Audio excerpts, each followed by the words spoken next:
We are back with Lachelle Yates from the BBB talking about how to spot a scam. So we're going to start here. What steps should people take if they are affected by one of the data breaches?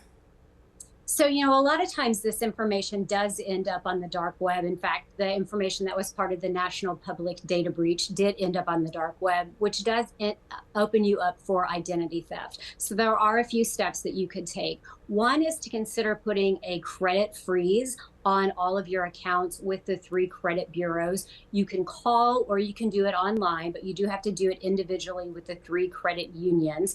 And then that keeps anybody from opening credit in your name. And then if you want to, you simply can go online or call and lift that the freeze temporarily.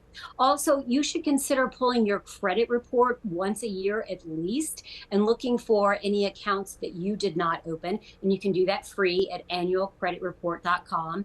Also, consider the offers that you often get after one of these data breaches, like IDX from Change Healthcare for the free credit monitoring that does let you know if there is a change to your credit report. Also, use strong passwords and unique passwords for each account and consider changing those frequently. And last, implement two-factor authentication. I know it can be a pain, but really it is an extra layer of protection. And that sends a unique PIN to either an email or to your phone that you enter when you need to log into an account. Okay, and the fall brings football season, but it also brings the American Community Survey. And people are asking, are these surveys from the government mailer a scam? We are actually 3 for 3 tonight. This is not a scam either. These mailers are real as well.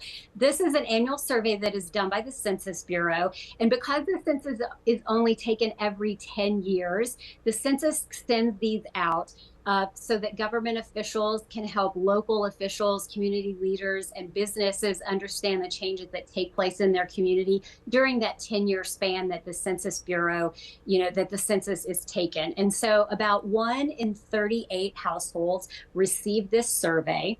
And here's how you're going to know if the letter is actually real. The letter asks recipients to visit respond.census.gov/ACS. And then you'll enter the user ID that's provided.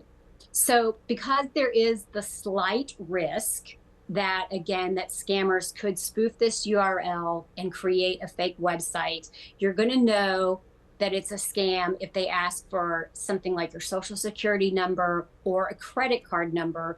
So if they do ask for that, stop immediately and get out of the website. This is, something that is free. You're not going to be charged for responding to this survey, and they're not going to want any personal information.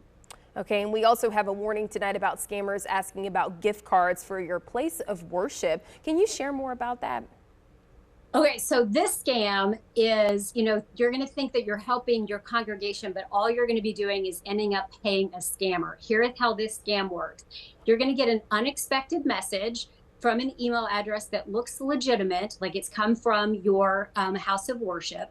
And it says your religious leader needs your help buying gift cards, maybe for a mission project or for a surprise, staff appreciation gift. So don't tell anybody. And they want you to act quickly. That's always a hallmark of a scam. And then they might tell you to put it on something specific like an Apple or a Target or a Google Play card. And then they're going to ask you for the gift card number and the PIN. And that's how this scam works. As soon as you give that information to the scammer, the money is gone. It's like handing over cash. So here's how to avoid this gift card scam. Talk to someone before you act. Find a phone number for your house of worship and call and say, is this a legitimate request? And I can guarantee you it is not.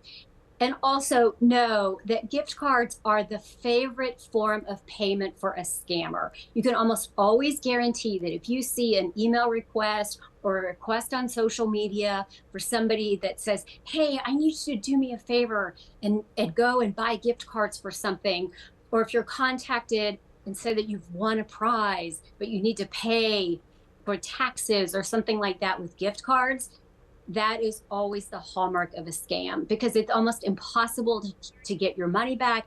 And it's because it's impossible to trace that money because it's gone instantaneously. So tell your friends, tell all of the folks in your congregation about this. And if you are contacted about this kind of a gift card scam, report it to BBB Scam Tracker. Go to bbb.org/scam tracker.